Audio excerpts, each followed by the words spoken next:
भर में रोज ये ज्ञान बांटते हैं कि असल जिंदगी के मायने तब हैं जब दूसरों की तकलीफ को समझा जाए। लेकिन आज ईमानदारी के साथ दिल पर हाथ रख के ये बताइएगा, हम में से और आप में से ऐसे कितने लोग हैं जो दूसरे की तकलीफ को देखकर दर्द महसूस करते हैं। अब इससे आगे की बात मुझे कहने की जरूरत नहीं है, आप समझ चुके हैं कि मैं क्या कहने जा रहा हूं और क्या समझाने की कोशिश कर रहा हूं। नमस्कार, आप देख रहे हैं डिजिटल प्लेटफॉर्म का सबसे शानदार शो न्यूज लैब और आपके साथ मैं हूं घनश्याम उपाध्याय। आज एक ऐसी शख्सियत मेरी मेहमान है इस कार्यक्रम की जिनका दिल दूसरों के लिए धड़कता है, जिनकी आंखों में दूसरों की तकलीफ आप सहज तौर पर महसूस कर सकते हैं, जिनकी सुबह का आगाज यानी सुबह की शुरुआत दूसरों के दरवाजे पर यह दस्तक देती हुई होती है कि अपने घर की दवाइयां दे दो, और शाम उन्हीं दवाइयों को जरूरतमंद लोगों तक पहुंचाने में बीत जाती है।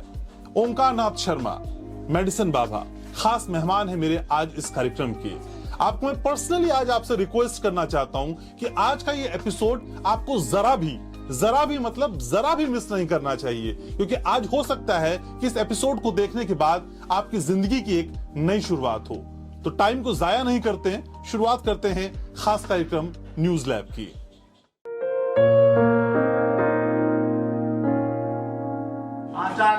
कोई जो बेकार दवाओं का दान करेंगे, जो दवाइयाँ आपके काम में नहीं आ रही है।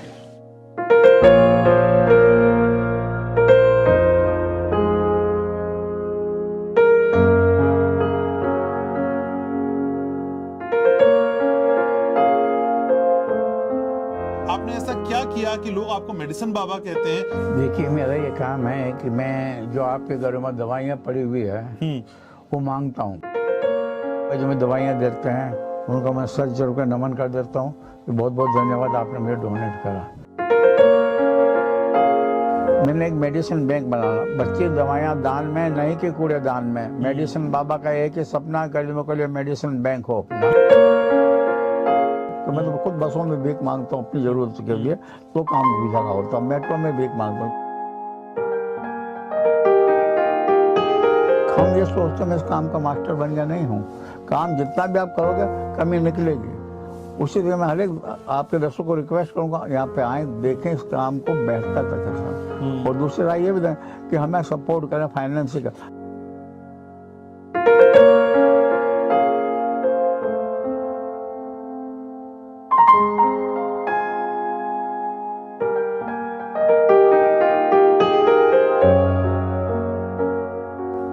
तो न्यूज लैब की शुरुआत हो चुकी है। मेरे साथ ओंकार नाथ शर्मा, मेडिसिन बाबा है।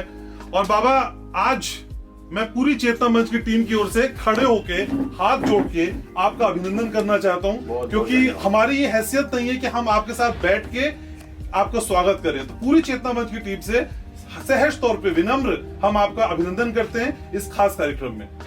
और आज इंटरव्यू की शुरुआत हो चुकी है। मेडिसिन बाबा मेरे साथ जुड़ चुके हैं। तो मेडिसिन बाबा या फिर शर्मा जी, असल में आज आप मेरे इस खास कार्यक्रम के मेहमान हैं।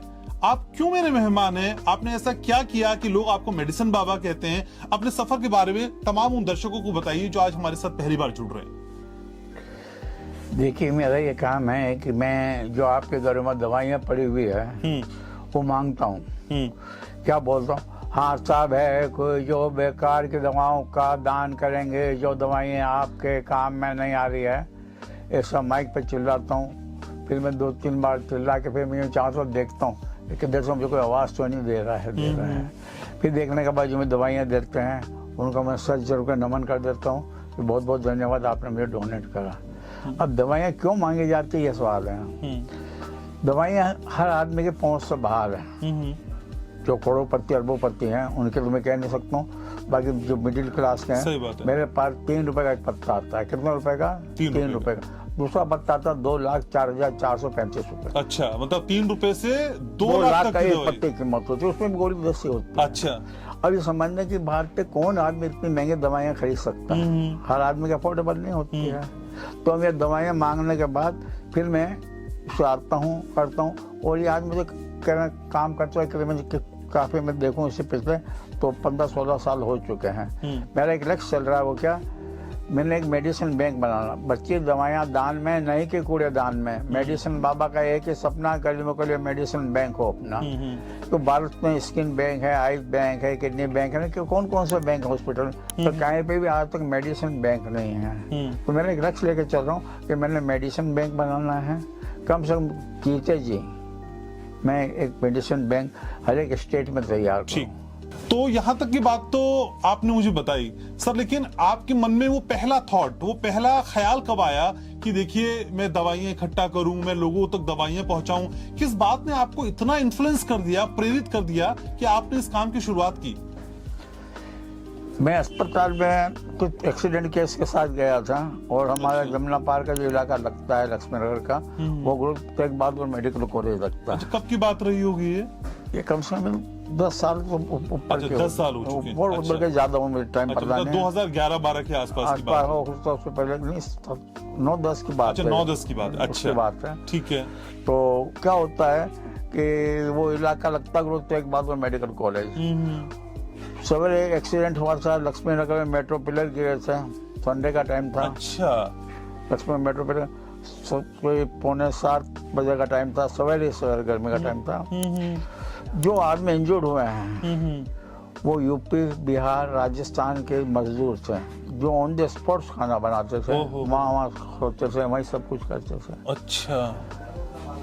जो मर चुके थे वो डेड बॉडी वहीं रह गए थे, और जो इंजर्ड थे उनको भी वहीं रह गए थे। अच्छा। एक बात मैं करूँ, अच्छा, अच्छा।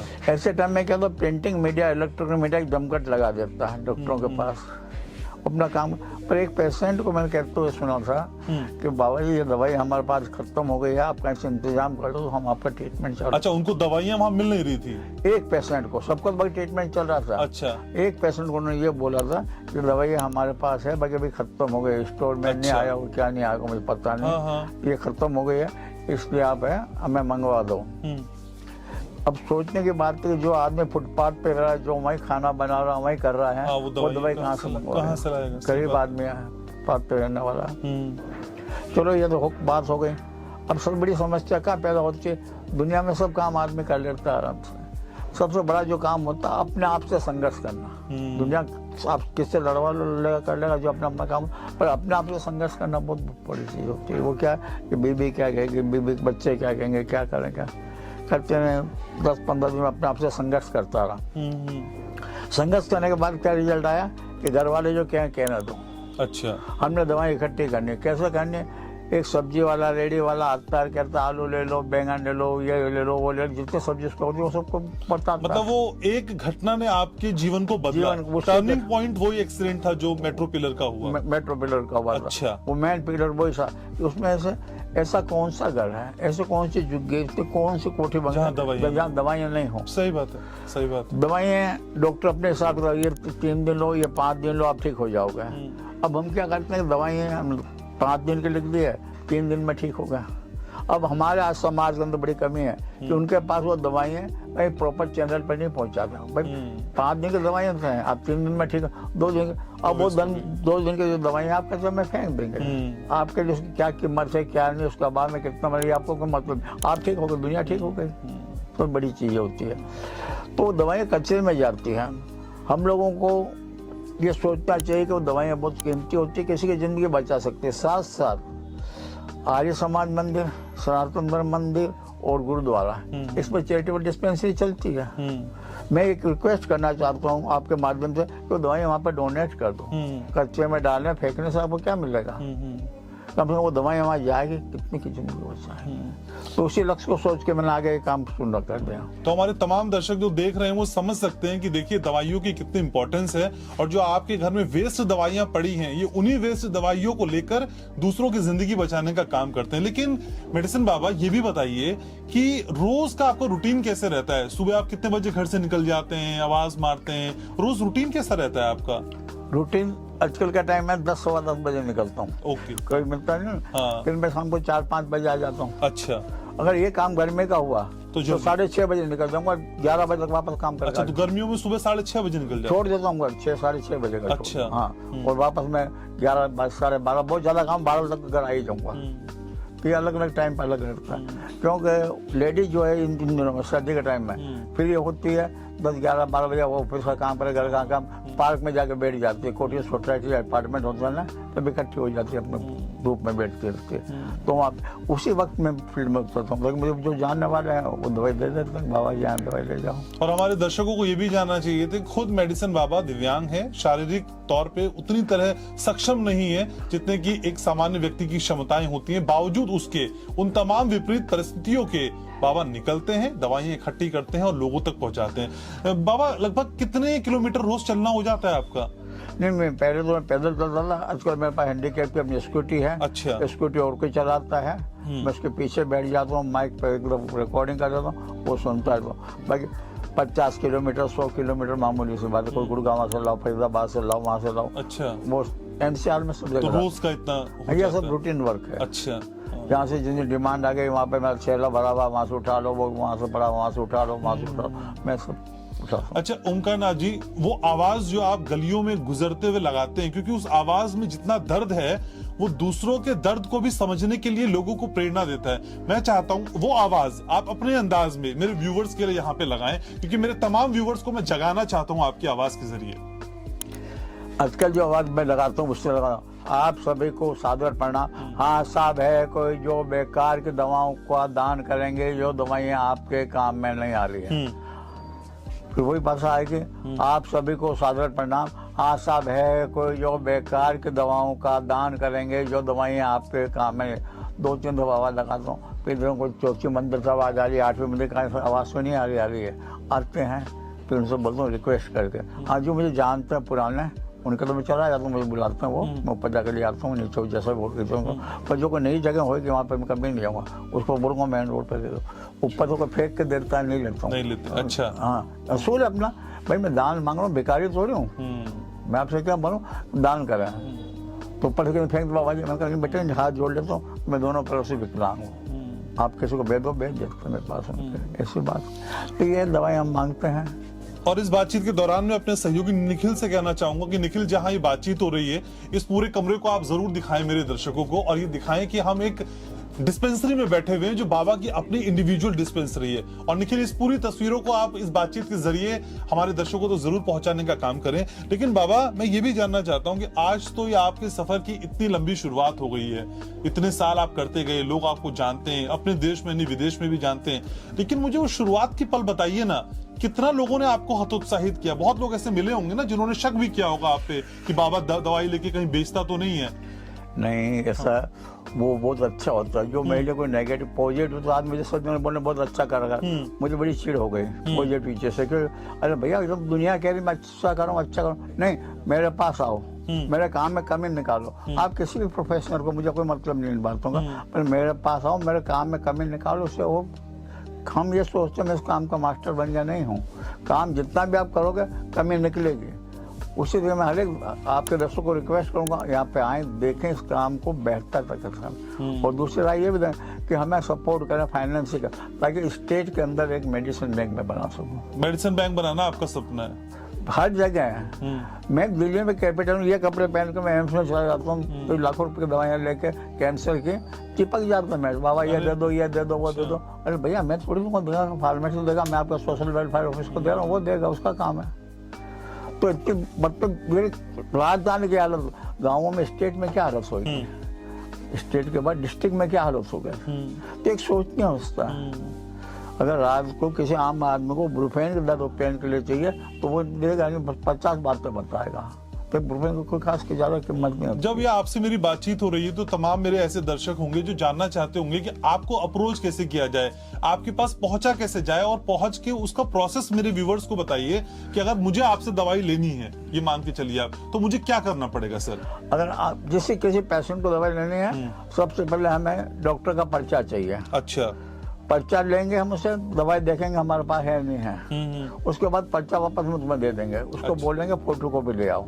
अच्छा, उस प्रिस्क्रिप्शन की फोटो कॉपी? फोटो कॉपी क्यों? इन सच केस आज 16-17 साल हो गए, केस मेरे बिता नहीं, बाकी कभी अनहोनी होती बताएगी नहीं आपको। वो फोटो कॉपी और रखते हैं, इन सच केस कभी कोई रिएक्शन हो गया तो वो कहेगा बाबा जी ने दवाई दी। अरे बाबा जी क्या मतलब पड़ा दवाई देने का यार, बाबा जी ने जो तू पर्चा लाया है वो दवाई दी है, हम तो फ्री हैं, हमने अपनी तरफ से थोड़ी दी थी। तो प्रेस्क्रिप्शन लाए यहाँ पे, आपसे दवाई ले जाए, ले जाओ, उसका फोटो कॉपी रिकॉर्ड में रखते हैं हम, फोटो कॉपी दें, और रिकॉर्ड आप में फ्री दवाइयाँ देते हैं, फ्री निःशुल्क, दे रहे हैं। किसी तरह का कोई चार्ज नहीं है। नहीं है। बाकी एक चीज जरूर चार्ज है, अगर आपकी जो श्रद्धा उस गुल्लक में डाल दो, हाँ, गुल्लक वो हो तो अपनी इच्छा अपनी। हाँ। ये नहीं कहते हैं कि 10,000 के ले जा रहा है, इतना हजार हमें दे जा, क्या मतलब पड़ा? अगर उसकी इतनी हिम्मत होती तो मेरे पास क्यों आता? लेकिन बाबा इस बीच में एक ये भी बात सामने आती है कि देखिए, आपको कोई दवाइयों का प्रॉपर ज्ञान तो है नहीं, मेडिकल जानकारी भी नहीं है, नहीं। तो ये इतनी सारी जो दवाइयां रखी हैं, इसके लिए कोई फार्मासिस्ट आपने अपॉइंट किया हुआ है, पहले कोई दवाई की फार्मेसी जानकारी, तो कौन अभी देगा 2 महीने दवाई? से गया, अभी फार्मेसी 2 महीने से काम छोड़ के गया, उसे अच्छा काम मिल गया।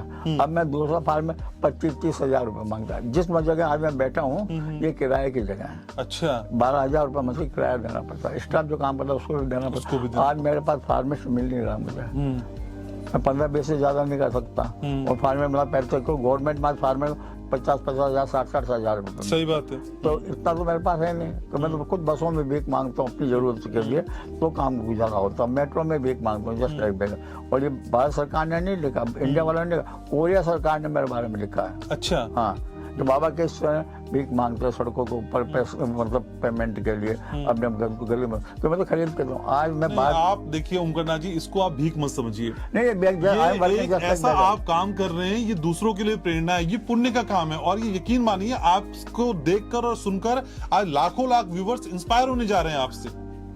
ये आपका बड़ा पल। हाँ। मैं भी बताता हूँ, इन दिनों में मुझे एक प्रोग्राम आया था, अच्छा। अमेजिंग इंडिया, अमेजिंग इंडिया, हाँ। उपराष्ट्रपति के साथ मेरा प्रोग्राम था ताज पैलेस होटल। अच्छा, बड़ी मैं भी हूँ। हाँ, हाँ। उन्होंने उठा के 1 महीने कंटिन्यूस दिखा दिया।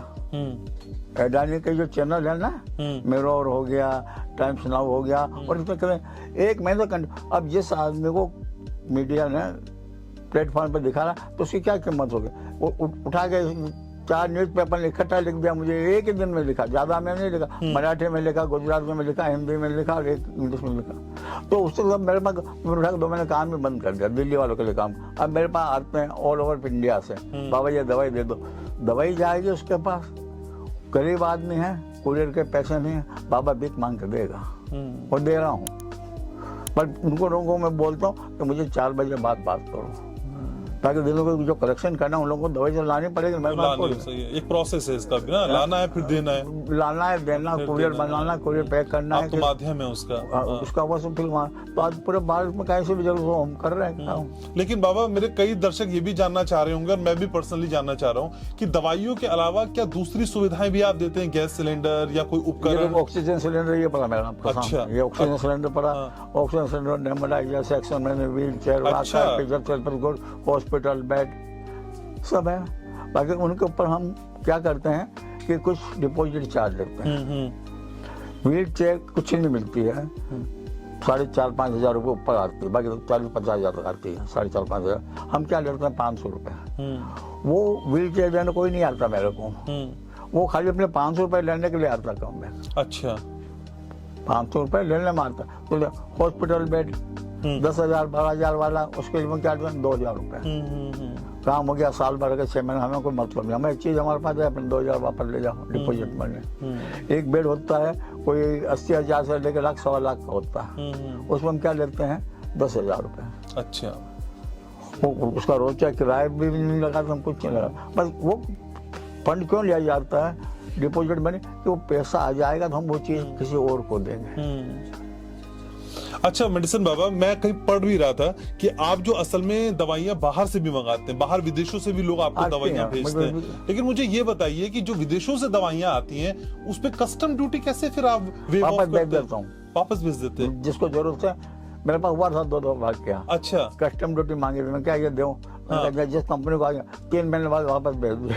अच्छा, अब मेरे से बात करता बार भैया लिया ना, आप लिया ना, कस्टम फ्री करके लाना मेरे पास। अच्छा, तो मैं दूंगा, बाकी नहीं ना। अच्छा, यानी वो दवाइयां आप लेते हैं जो कस्टम की वो ड्यूटी क्लियर करके दे उनको। हाँ, सही बात है। का सर्दर्द है कि वो कस्टम अपने आप क्लियर करे, उसके बाद मैं लेता हूँ। अच्छा बाबा, पश्चिम में ना कई जगह में पढ़ रहा था, जब सर्च कर रहा था आपको तो इस मुतालिक कहीं में रिसर्च पढ़ रहा था, तो पश्चिम में कई ऐसे देश हैं जहां दवाइयों के निस्तारण के लिए, सही निस्तारण के लिए कानून बनाए गए हैं। क्या हमारे देश में भी इस तरह के कानून की जरूरत आप महसूस करते हैं कि इसके लिए कानून कम से कम हो, दवाइयों को फ्लश में, डस्टबिन में न डालें, उसके निस्तारण के लिए जो जरूरत में नहीं आ रही है उनका इस्तेमाल किया जाए? कोई कानून ऐसा होना चाहिए क्या?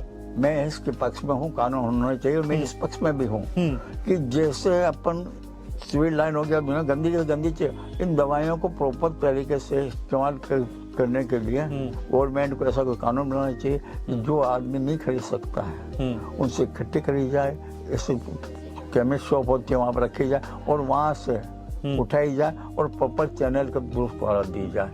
मतलब कोई ऐसा नियम होना चाहिए, जरूरी नहीं है। मैं करोड़ों की बात नहीं, अरबों की बात नहीं, कितने अरबों की दवाई मंथली आती है। अभी हमारी दिवाली गई, दिवाली के ऊपर घर की सफाई करी, लाखों नहीं करोड़ों अरबों रुपए की दवाई डस्टबिन में जाती है। ठीक बात है, लेकिन ओमकाना जी एक टफ समय भी पूरे देश ने देखा कोविड का, जब लोग घरों से बाहर नहीं निकलते। कोरोना में क्या किया आपने? घर से निकलते नहीं होंगे, लोग दवाइयां नहीं देते होंगे, वो एक्सपीरियंस बताइए ना मुझको। अरे मैं तो कोरोना में सबसे ज्यादा काम कर रहा है। अच्छा, यहाँ पर लाइन लग रही थी, पर लोग तो रहते ही नहीं होंगे दवाइयां देने वाले। कैमरामैन को बोलो ये दिखा, हाँ, कोरोना का टेस्ट जी। हुआ। अच्छा, वो तो उस वक्त मैंने क्या करा, लोगों ने हॉस्पिटल क्या इसका नाम क्या, मंदिरों में नहीं जा सकते, मैंने शमशान घाट के अंदर अपने बक्से लगा दिया। अच्छा, मतलब कोरोना में भी ये सफर रुका नहीं? नहीं, वो नहीं रुका, घरों से निकल के शमशान घाट पहुंच गया। नहीं, शमशान घाट में ये बॉडी कितना, इसका 4 नंबर है, 4 नंबर बॉडी को जलना, तो अब 4 घंटे का मतलब एक बॉडी को ठीक करने जलने में 2 घंटे का समय चाहिए कम से कम। अब वो 4 है तो 8 घंटे तक वहाँ पे इंतजार कर रहा है। मैंने वहाँ पे नहीं छोड़ा। अगर आप जाएंगे यहाँ शमशान घाट, कौन सा, निगम बोध घाट, तो सबसे पहले मेरा ही बक्सा मिलेगा, इतना बड़ा सा लगा हुआ। तो मैंने तो मतलब परिस्थितियां कैसी भी हो, उन परिस्थितियों से निपटना आना चाहिए। कोरोना जहां हमको अपंग कर रहा था, हम निकल नहीं पा रहे थे, हम बिल्कुल बेसहारा हो रहे थे, असहाय हो रहे थे, उसमें भी बाबा का सफर चलता रहा। मैं प्रोग्राम को धीरे धीरे वाइंड अप कर रहा हूं, लेकिन उससे पहले मुझे ये बताइए, कोई एक आंकड़ा, कोई फिगर आपके पास है जिसके जरिए मैं ये बता सकूं कि दिल्ली ही दिल्ली में इतनी दवाइयां बर्बाद जाती हैं? और एक आंकड़ा मुझे वो भी बताइए सर कि इतनी दवाइयां आप लोगों तक पहुंचाते हैं। देखिए, आंकड़ा पहुंचाने से साल भर का करोड़, 1.25 करोड़ से ऊपर की दवाई निकल जाती है मेरे यहाँ से। अच्छा। हाँ, लाखों में, करोड़ों में जाता है। ये रामकिशन मिशन है। अच्छा, इसको 40 पेट डोनेट करा है। अच्छा, ये ठीक है ना। अच्छा, ऐसे मेरे पास कई हैं, एक नहीं है, अलग अलग संस्था के। Ramkishan mission well fame mission, दुनिया में हर कोई जानता है रामकिशन को। तो ये ऐसे मैं तो बल्क में दवाई डोनेट करता रहता हूँ। लेकिन बाबा मुझे ये भी बताइए, क्योंकि सब दर्शक ये जानना चाह रहे होंगे, आप खुद दवाइयां मांगते हैं, लोगों को बांटते हैं, आपका घर कैसे चलता है? भीख मांगने से। अच्छा, अभी आप आए, आप भी आए ना तो भी बोलूंगा कि गुल्लक में कुछ डाल के जाना, मेरे टाइम में कुछ कीमत है। बिल्कुल बिल्कुल, स्टाफ को पैसा वो करना ही करना, तो आपसे ही बोलूंगा मैं, ये तो नहीं। सही बात है, होना भी चाहिए। चेतना मंच, आप यकीन मानिए आपकी हर कोशिश में साथ है। और इस प्रोग्राम को वाइंड अप करने का समय हो रहा है, लेकिन बाबा 1 मिनट वाइंड अप करने में एक चीज बताऊंगा। अच्छा, ये जरूर किताब है, बिल्कुल दिखाइए, मुझे बहुत अच्छी है, बिल्कुल दिखाइए आप जी।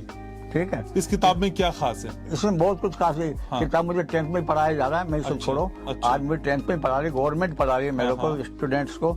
इसमें सब खास है कि 8th में पढ़ा रहे हैं, ये है कौन सी क्लास में, 5वीं में पढ़ा रहे हैं। ये देखिए, बाबा को बकायदा पाठ्यक्रम में शामिल किया गया है, ये एक बड़ी उपलब्धि है। ये मेरे तमाम दर्शकों को देखना चाहिए कि ये जो बात छोटे से घर से शुरू हुई थी, वो बात बहुत दूर तक जा चुकी है, और बात दूर जाने के अलावा लोगों के दिलो दिमाग पर दस्तक भी दे रही है। बाबा बहुत खूब, ये एक बुक है।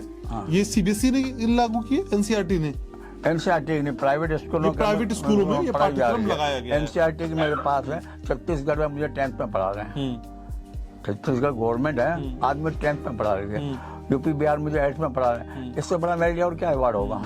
ठीक है, तो जितना आप लोगों के लिए सोचते हैं, उतना ही चेतना मंच भी सोचता है। और खासकर जो हमारे संपादक हैं आरपी रघुवंशी साहब, वो आप ही की थॉट को आगे बढ़ाने की कोशिश करते हैं। और रघुवंशी जी का ये मानना भी है कि देखिए, दूसरों के जीने में जो मजा है वो कहीं और नहीं है। तो उनकी तरफ से, पूरी चेतना मंच की तरफ से हम आपको अश्योर करते हैं कि आपको किसी भी तरह की मदद कभी चाहिए हो और चेतना मंच आपके लिए कहीं भी खड़े होने की स्थिति में हो, तो जरूर से हम आपको पूरा सपोर्ट करेंगे। और चलते चलते बाबा, एक छोटा सा तोहफा चेतना मंच की तरफ से, हमारे संपादक महोदय की तरफ से, रघुवंशी जी की तरफ से और हमारी पूरी टीम की तरफ से आपके लिए बहुत शुक्रिया, धन्यवाद। बहुत शुक्रिया, आपने हमारे लिए समय निकाला। और आगे भी हम आपसे मिलते रहेंगे, बातचीत करते रहेंगे। तो ये है मेडिसिन बाबा, जी हाँ, जो दूसरों के लिए जीते हैं। और उनकी इस कला में बहुत ऐसी सारी बातें हैं जो ये आपको सिखाती हैं कि आपको अपने से बढ़कर आगे कुछ करना चाहिए। स्वार्थ की चादर को ओढ़ने में कोई फायदा नहीं है। दिखावे का लिहाफ और गिलाफ एक ना एक दिन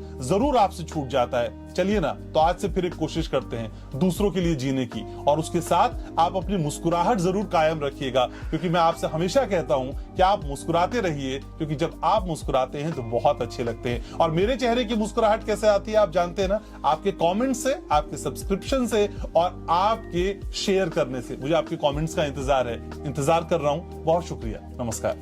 थैंक यू।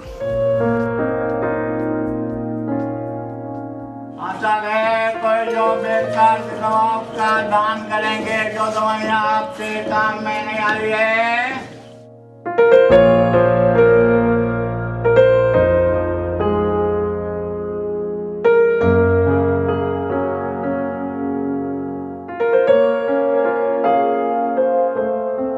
आपने ऐसा क्या किया कि लोग आपको मेडिसिन बाबा कहते हैं?